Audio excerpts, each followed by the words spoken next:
오늘은 로마서 19강 복음은 교회 내에서 새로운 관계를 맺게 한다 라는 주제를 가지고 본문 말씀 로마서 12장 1절로 8절을 근거해서 말씀을 드립니다. 마음을 새롭게 함으로 변화를 받아. 12장은 새로운 단락이 시작되는 전환점이 됩니다. 바울은 그러므로로 그 서막을 엽니다. 그는 지금까지 설명한 복음을 토대로 그리스도인의 올바른 삶을 제시하려고 한다. 그 중에서도 12장 1절로 2절은 그리스도인의 온전한 삶을 가장 잘 요약하고 있다. 첫 번째, 순종하는 동기부터 살피자에 대해서 알아봅니다. 우리가 그리스도인으로 살아가는 동기는 어디서 오는 것일까? 1절은 가장 중요한 동기를 두 단어로 제시하고 있다. 첫 번째 단어인 그러므로는 바울이 로마서 1장에서 11장까지 설명했던 복음이 기반이 되어 우리 자신을 하나님께 드릴 수 있음을 말하고 있다. 복음은 그리스도의 은혜로 말미암아 오직 믿음으로 의롭다함을 받는 것이다. 두 번째 단어인 하나님의 모든 자비하심으로 역시 본질적으로 같은 맥락이다. 그리스도인으로서 살아갈 충분한 이유는 은혜에 대한 감사뿐이다. 하나님의 사랑과 우리의 구원이 절대 이룰 수 없는 것이라는 바울의 탁월한 주장, 즉 로마서 8장에 비추어 보면 이것은 특히나 중요하다. 만일 그리스도인의 구원이 취소될 수 있는 것이라면 순종의 주된 동기는 분명히 두려움이 될 것이다. 대개 비그리스도인들은 하나님의 진노를 그다지 두려워하지 않을 뿐더러 믿지도 않는다. 하지만 하나님의 진노를 아는 그리스도인들이 다시 하나님의 정죄를 받을 수 있다고 믿게 된다면 어마어마한 두려움에 휩싸일 것이다. 두려움으로 하는 순종에는 은혜에 감사하는 긍정적 요소보다 심판을 두려워하는 부정적 요소가 더 많다. 두려움이 우리를 순종하게 만드는 가장 중요한 동기라면 그 결과는 다음과 같을 것이다. 첫째, 시간이 흐르면서 순종하려는 동기가 점점 약해질 것이다. 두려움은 사람의 감정을 매우 소모시키는 정서로서 처음에는 큰 성취를 이룬 것 같지만 머지않아 피폐해질 가능성이 크다. 큰 두려움 속에 지내게 되면 차츰 마음이 무감각해지고 서서히 지쳐서 결국 무슨 일이 벌어지든 아무런 관심도 갖지 않게 된다. 그러므로 두려움에 근거한 종교는 오래가지 못하는 경향이 있다. 둘째, 두려워서 하는 순종에는 회개와 관련해서 심각한 문제가 따른다. 두려워서 순종하는 사람들은 대개 어딘가에 경계선이 있다고 믿게 된다. 그래서 죄를 많이 짓게 되면 이 경계선을 넘게 되고 하나님께 정죄함을 받게 된다고 생각한다. 하지만 우리는 그 경계선이 어디에 있는지 모른다. 그 결과 회개는 기분 좋은 경험이 아니라 쓰라린 경험이 되고 만다. 하나님의 심판이 두렵기 때문에 자신의 죄를 인정할 수 있는 안정감도 없다.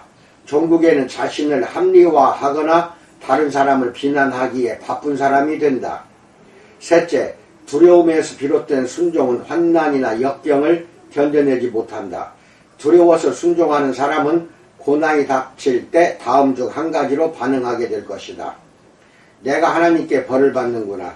드디어 하나님이 나를 버리시는구나. 내가 선을 넘어버렸나 보다. 혹은 이것은 부당해. 이런 나쁜 일들이 생기지 말라고 하나님께 복종했는데. 그리스도인으로서 살아가는 동기가 두려움 때문이라면 환난으로 인해 얻는 것은 절망과 쓰라림밖에 없을 것이다. 두 번째, 자신을 산 제물로 드려라에 대해서 알아봅니다. 따라서 바울은 삶의 출발점을 간단하고 설득력 있게 표현한다. 1절에서 그러므로 형제들아 내가 하나님의 모든 자비하심으로 라고 말한다. 그리고 자신의 형제들에게 예수 그리스도를 따르는 삶의 중심이 되는 두 가지 요소를 권고한다. 한 가지는 1절에 있고 다른 한 가지는 2절에 나오는데 1절에는 너희 몸을 하나님이 기뻐하신 거룩한 산 제물로 드리라는 것이다. 이 말은 성전에서 사용하는 용어로서 제물을 바치러 성전에 온 예배자를 비유로 들고 있다. 구약의 제사 중에 하나인 속죄제는 예배자가 제물을 바치고 그 피를 통해 용서를 구하는 것이었다.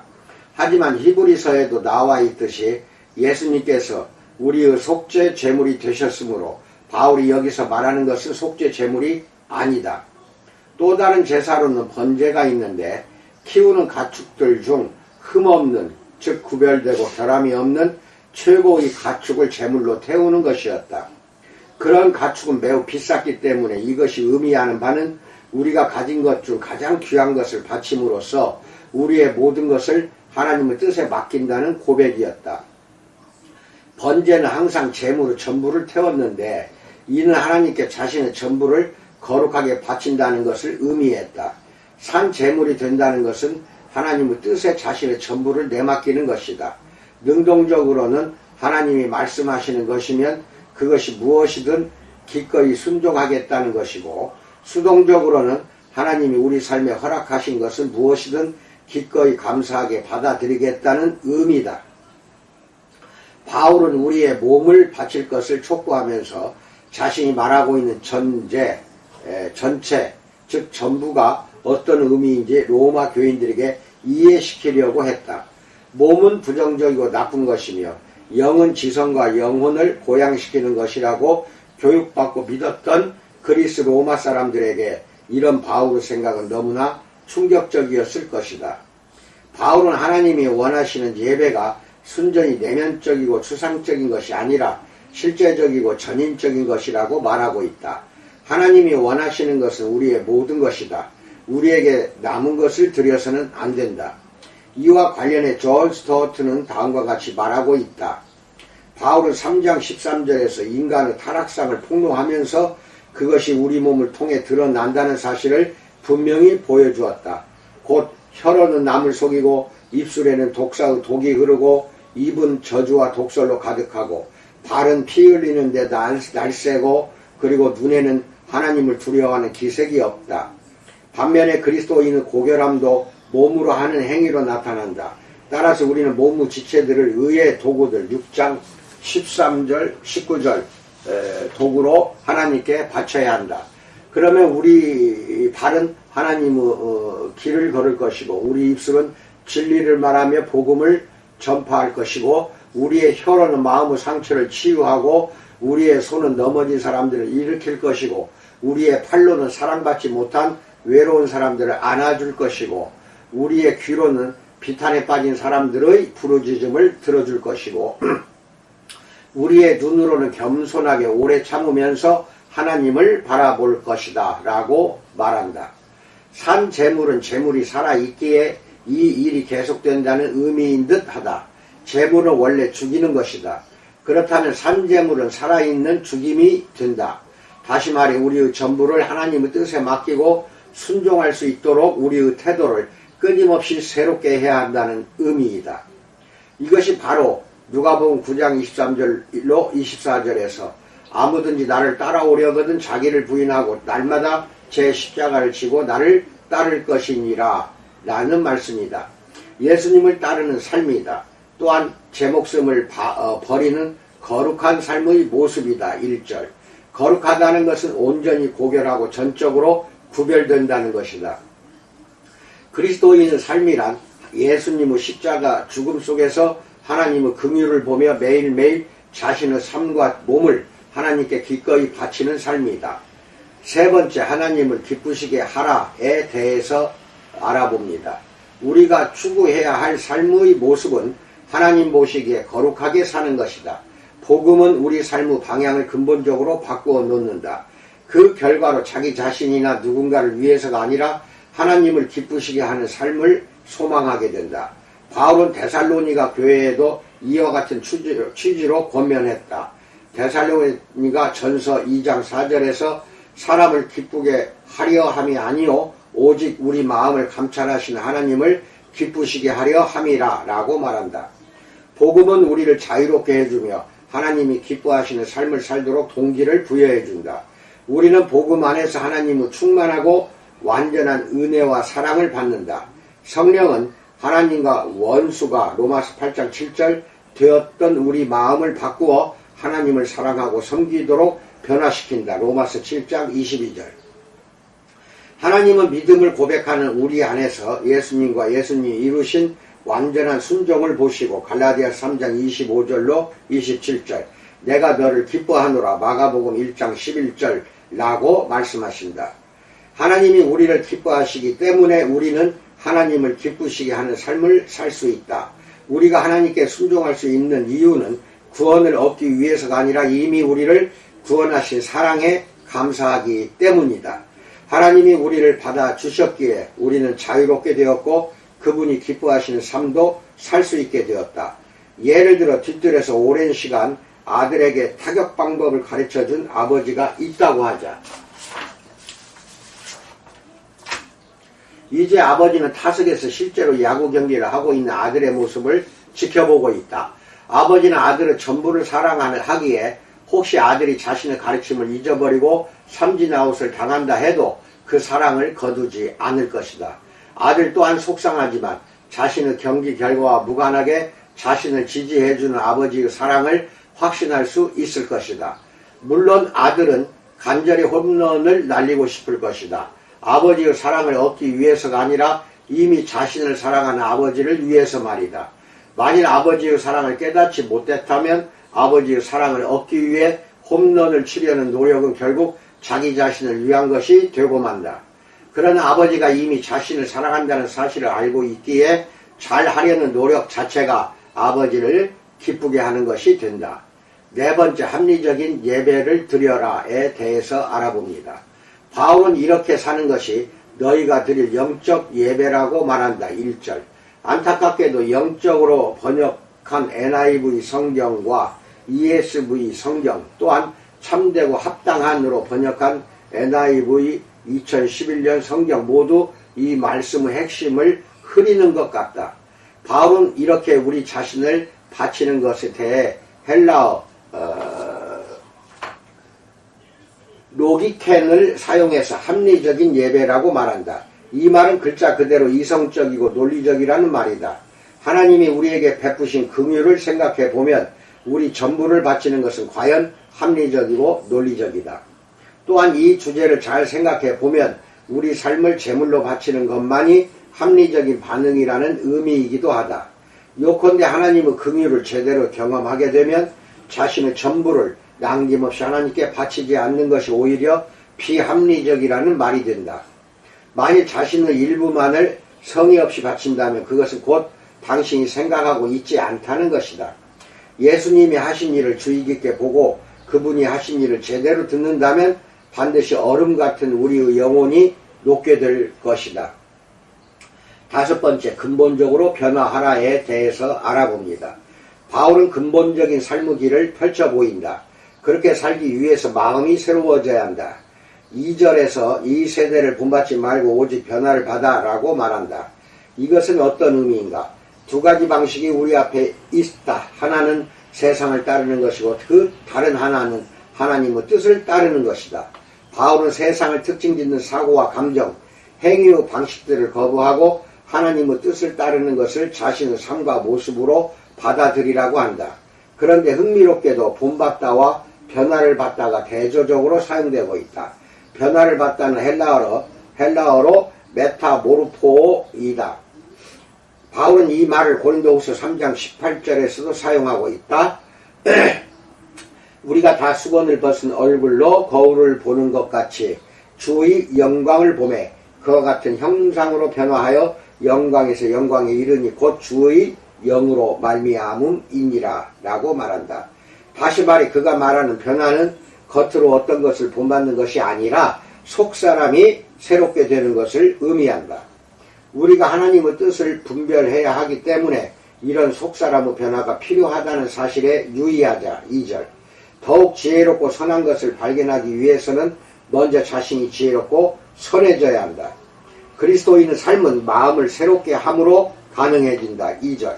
이것이 구체적으로 어떤 의미인지 설명하지는 않았지만 우리가 그리스도의 모습으로 새롭게 되는 길이기에 아주 중요하다.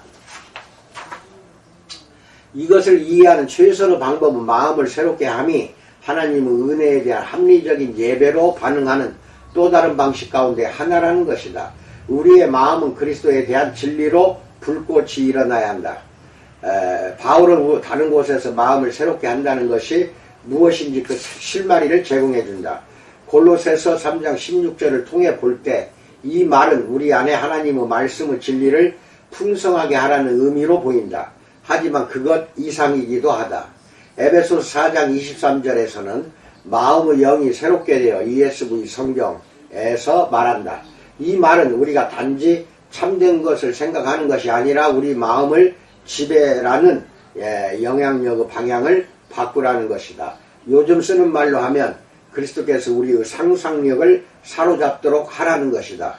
예수님이 누구시며 어떤 일을 하셨는가 하는 것이 우리의 상상력에 불을 지르고 우리의 마음을 지배하는 것이다. 하지만 이런 일은 성령께서 우리 안에 있는 진리를 그렇게 사용하실 때 일어난다. 고린도전서 2장 11절로 14절 보세요. 여섯 번째, 영적인 침체를 극복하는 법에 대해서 알아봅니다. 로마서 12장 1절로 2절은 어떻게 하면 영적인 침체 혹은 반복적인 불순종을 극복할 수 있는지 잘 보여준다. 다시 말해 우리 마음이 기쁘게 되어 자신의 전부를 바칠 수 있는 방법을 알려준다. 첫째, 하나님의 자비를 본다. KJV와 ESV 영어 성경은 자비 대신 자비들로 번역했는데 하나님의 일반적인 자비가 아니라 십자가에서 행해진 특별한 자비들을 지칭한다. 만일 우리에게 거룩해지고 싶은 관심이나 열정이 부족하다면 우리를 향한 하나님의 자비를 깊이 생각해보지 않았기 때문이다. 우리의 마음을 하나님의 자비와 은혜에 대한 깊은 묵상으로 타오르게 하지 않고서는 그리스도인으로서 거룩하게 살아갈 방법이 없다. 우리는 지금 멈춰서서 하나님의 자비에 대해 깊이 생각해 볼 필요가 있다. 둘째, 우리를 위해 전부를 내어주신 예수님께 우리가 보일 수 있는 합리적인 반응은 그분께 우리 전부를 드리는 것이다. 하나님께 전적으로 순종하지 않는 것은 무례할 뿐 아니라 분명하게 생각하지 못했기 때문이다. 우리는 자신을 하나님께 드리는 만큼만 우리를 위해 자신을 전적으로 내어주신 하나님을 이해할 수 있다. 이것이야말로 지각 있는 행동이다. 셋째, 우리의 마음이 새롭게 되어야 한다는 것을 명심한다.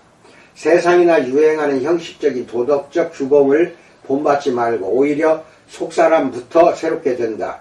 거듭해서 말하지만 이것은 예수님이 누구시고 어떤 일을 하셨는지 정기적으로 묵상할 때 가능하다. 우리에게 허락하신 상황에서 우리가 어떻게 살기를 원하시는지, 또한 우리가 어떻게 변화되기를 원하시는지 하나님의 뜻을 깊이 생각할 때 이루어진다. 일곱 번째, 자신을 정확히 평가하라에 대해서 알아봅니다.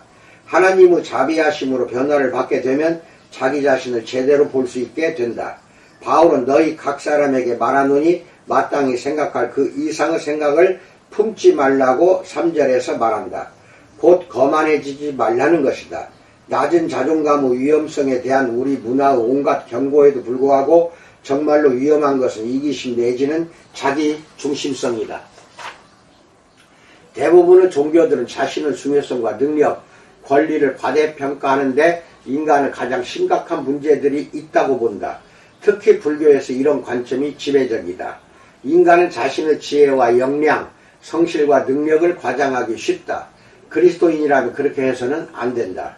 C.S. 루이스는 그리스도인을 제외하고서 어느 누구도 자신이 잘난 체 하고 의수된다고 인정하는 법을 본 적이 없다고 말한다. 열린 마음으로 다른 사람들의 도움을 받으려면 자신의 참모습이 아닌 것과 자신이 할 수 없는 것을 인정할 필요가 있다. 하지만 동시에 바울은 너희 각 사람에게 말하노니 지혜롭게 생각하라고 3절에서 말한다. 여기서 지혜로움, sobriety라고 번역된 말은 원래 술 취하지 않은 상태를 말한다. 다시 말해 지혜롭게 sober란 아주 정확하고 실제적으로 라는 의미이다. 바울은 여기서 겸손해지라든지 다른 사람을 자신보다 높게 여기라고 말하지 않는다. 자신의 능력을 과소평가하지도 말라고 한다. 우리가 뛰어나거나 잘할 수 있는 일을 인정할 때 다른 사람들을 도울 수 있기 때문이다. 우리는 자신을 과소평가하지도 말고 자신에 대해 정직해야 한다. 8번째, 믿음의 분량대로 생각하라에 대해서 알아봅니다. 3절을 읽은 대부분의 사람들은 믿음의 분량을 믿음의 양이라고 해석한다. 곧 하나님이 어떤 사람들에게는 다른 사람들보다 더 많은 믿음을 주셨기에 우리 자신을 어떻게 생각할 것인가는 우리가 가진 믿음의 양에 달려있다는 식이다. 하지만 이런 해석은 로마서의 대의에 어긋난다. 더욱이 분량의 헬라어인 메트로는 미터의 어원인데 양이 아니라 측량의 기준을 뜻한다. 따라서 3절은 다음과 같이 해석할 수 있다. 너희 모두에게는 십자가에 못 박히신 그리스도로 인한 구원의 믿음이 주어졌다.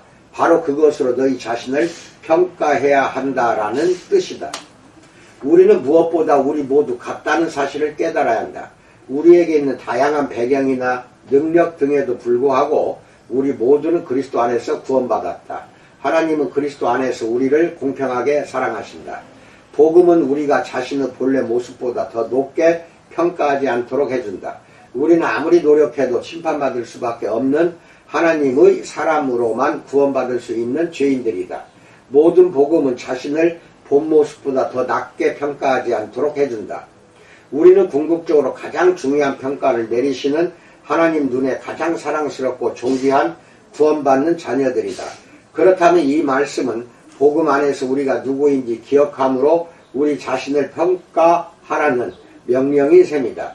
우리 자신을 평가할 첫 번째 분량은 우리가 믿는 복음이다. 그 다음 두 번째로 우리는 그리스도 몸 안에서 각자 독특한 은사들과 능력들을 가졌다고 생각해야 한다. 우리는 모두 다르다. 우리는 복제품이 아니다. 복음 앞에서는 모두가 같지만 각자가 다양한 능력들로 서로를 섬긴다. 에베소서에서 바울은 구원받은 모든 사람이 에베소서 2장 10절에서 우리는 그가 만드신 바라 그리스도 예수 안에서 선한 일을 위하여 지으심을 받은 자니 이 일은 하나님이 전에 예비하사 우리로 그 가운데서 행하게 하려 하심이니라 라고 했다. 사람마다 독특한 인격과 성품, 이력 그리고 능력이 있기 때문에 하나님이 만드신 목적대로 각 사람은 특별한 일들을 잘 해낼 수 있다. 하나님은 인간의 몸처럼 교회도 상호 의존하고 서로 지체가 되기를 원하신다. 5절. 바울은 고린도전서에서 교회의 지체됨에 대해 자세히 설명했다. 고린도전서 12장 17절로 21절에서 만일 온몸이 눈이면 듣는 곳은 어디며 온몸이 듣는 곳이면 냄새 맡는 곳은 어디냐. 그러나 이제 하나님이 그 원하시는 대로 지체를 각각 몸에 두셨으니 만일 다 한 지체뿐이면 몸은 어디냐. 이제 지체는 많으나 몸은 하나라. 눈이 손들어 내가 너를 쓸 데가 없다 하거나 또한 머리가 발들어 내가 너를 쓸 데가 없다 하지 못하리라 라고 말한다. 이렇게 몸의 비유는 거듭 우리가 마땅히 그래야 하는 것보다 우리 자신을 과대평가하거나 즉 우리에게는 교회의 다른 구성원들이 필요하다. 혹은 과소평가하지 즉 교회의 다른 구성원들에게는 우리가 필요하다 않도록 중심을 잡아준다. 받은 은사가 각각 다르니 6절 우리는 무엇보다 이런 은사들을 우리에게 주신 은혜대로 받은 것을 기억해야 한다. 하나님의 은혜는 우리에게 의롭다 함을 주시는 데서뿐 아니라 각자의 은사에서도 드러난다. 에베소 4장 7절로 12절 보세요. 우리는 이런 은사들을 자신을 위해서가 아닌 우리가 속한 몸을 위해 사용해야 할 것이다. 그러므로 자신을 올바르게 평가하는 두 번째 방법은 우리가 그리스도께 속했고 몸된 교회에 속했다는 사실을 기억하는 것이다. 9번째, 하나님의 다양한 은사들에 대해서 알아봅니다. 이어서 바울은 하나님이 주시는 다양한 은사들을 열거한다. 은사의 종류는 여기에 나오는 것보다 더 많다. 고린도전서 12장 8절로 10절과 28절, 에베소 4장 11절도 모든 은사들을 망라한 것은 아니다.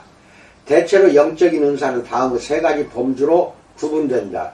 1. 말씀의 은사, 예언, 가르침, 격려, 지식. 2. 다스림의 은사, 통치, 행정, 지혜. 3. 섬김의 은사, 나눔, 긍휼, 접대, 기적, 방언과 방언 통역, 치유, 어떤 사람들은 기적, 방언과 방언, 통역, 치유를 표지 은사로 세분한다.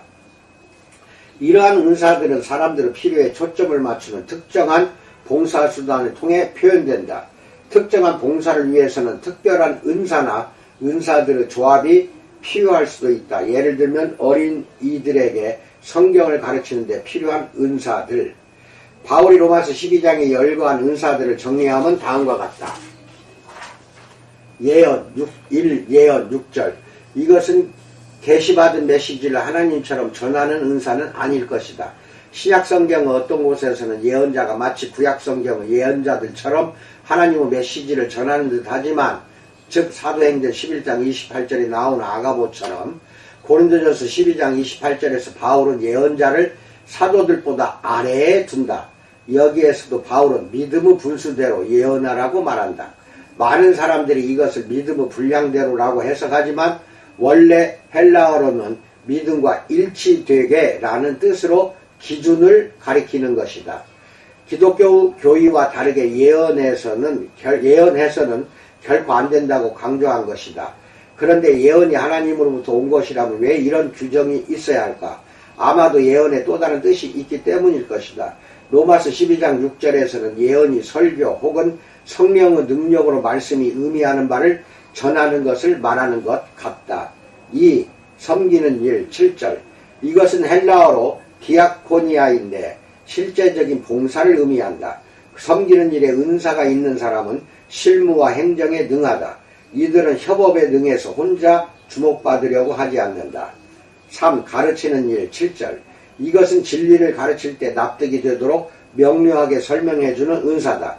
그런데 좋은 교사라고 해서 설교를 잘 하라는 법도 없고 좋은 설교자라고 해서 잘 가르치는 법도 없다. 가르치는 은사는 다양해서 사람마다 잘 가르치는 연령대와 학생의 규모 또한 다르다.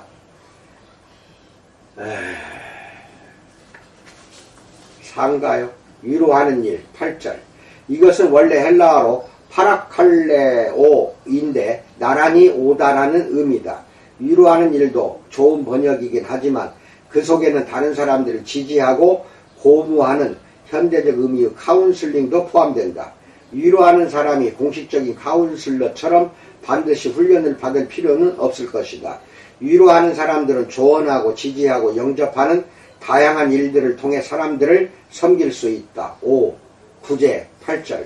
이 일의 은사를 가진 사람들은 과하게 주는 것을 즐기기도 하지만 대개는 지혜롭게 베푼다. 이들의 관대함은 영적으로 풍성한 열매를 맺는다. 6. 다스리는 일 8절. 다스리는 사람은 사람들로 하여금 자신을 따르게 만드는 은사가 있다. 그에게는 사람들에게 비전을 제시하고 그것을 이루도록 고무하는 능력이 있다. 7. 긍휼 8절. 이 은사를 가진 사람들은 특별히 가난한 사람, 아픈 사람, 약한 사람, 감옥에 갇힌 사람, 중독된 사람, 그리고 나이 든 사람들을 돌보는 일에 마음이 감동된 사람들이다. 10번째, 당신의 은사는 무엇인가에 대해서 알아봅니다. 그렇다면 자신에게 있는 은사를 어떻게 분별할 수 있는가? 바울은 4가지 방법을 알려줍니다. 첫 번째, 자기 진단이다.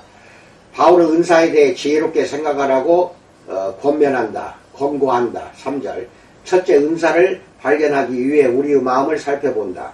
우리의 감정을 살펴볼 수도 있다. 그리고 다음과 같이 자문해 본다. 나는 어떤 일을 즐거워하는가? 어떤 종류의 섬김에 끌리는가? 그 일이 만족스러운가? 둘째, 어떤 일이 우리를 필요로 하는지 알아차릴 수도 있다. 나는 어떤 문제를 가장 먼저 알아차리는가? 나에게는 가난한 사람들에 대한 부담감이 있는가? 나에게는 카운슬링이 필요한 사람들에 대한 부담감이 있는가? 교회가 너무 무질서하다고 느끼는가? 셋째, 우리가 잘하는 일들을 살펴볼 수도 있다. 내가 즐거워하는 일을 잘하는 편인가? 나는 사람들에게 실제로 도움이 되고 있는가? 보다 정확하게 진단하고 분별하기 위해서 당신을 잘 아는 사람들의 의견을 구해보자. 은사를 분별하는 두 번째 방법은 경험이다. 바울은 은사가 있다면 그것을 사용하라고 한다. 6절. 대개 섬기기 전에는 자신에게 어떤 은사가 있는지 잘 알지 못한다. 섬기면서 자신의 은사에 대해 알게 되는 경우가 많다. 섬기는 과정에서 자신에게 있는 은사에 대해 생각이 달라질 수도 있다. 당신의 영적인 재능들을 알아차리기 위해서는 다양한 섬김을 해보는 것이 가장 좋다. 세 번째, 성경에 나오는 은사들에 대한 공부를 통해서다. 이것을 통해 우리는 은사의 목록을 작성할 수 있다. 자신을 평가할 수 있는 은사의 범주가 없다면 자신의 은사 또한 분별하기가 쉽지 않을 것이다. 따라서 자신의 경험을 보다 잘 살피기 위해서는 성경에 나오는 영적 은사의 목록을 공부해보는 것이 매우 중요하다. 네 번째, 그것을 사용하고 6절, 그것을 실행함 8절으로 안다. 우리에게 어떤 은사가 있는지 알게 되었다면 교회의 다른 사람들을 섬기기 위해 그것을 사용해야 한다. 하나님은 당신이 택하신 대로 은사를 나누어 주시기 때문에 나는 다른 은사를 원해 혹은 내 은사를 다르게 사용하고 싶어 라고 해서는 안 된다. 우리의 능력과 은사를 사용해서 그분을 섬기는 것이 참 영적 예배다. 하나님의 자비하심을 힘입을 때 우리는 기쁜 마음으로 이렇게 할 수가 있다. 이상입니다. 그리고 마지막으로 여러분에게 어제 전영희 준목 카톡으로 은사의 종류와 그 역할에 대해서 보내드렸으니까 그것을 받아서 잘 보관하고 숙지하고 이해하시기를 원합니다. 그 외에 성경에 없는 은사들은 너무 많습니다. 은사도 두 가지가 있습니다. 일반 믿지 않는 사람들에게도 일반적인 은사를 주십니다. 하나님은. 그리고 믿는 우리들에게도 특별한 은사를 소유하도록 해 주시는 것이 성령의 은사입니다. 근데 여기서 더 중요한 거는 은사도 소중하지만 은혜가 더욱 소중합니다. 즉 은혜를 입은 사람은 각각 은사를 발휘하게 될 수가 있습니다. 즉 능력을 준다는 것이 은혜인 것이니 은혜를 사모하십시오. 이상입니다. 오늘 하루 무더운 날입니다. 건강에 유의하시고 특히 코로나 때문에 이렇게 전국이 난리일 때에는 거리를 두고 잘 소독하시고 방역에 힘써 동참하시기를 축원드립니다. 감사합니다.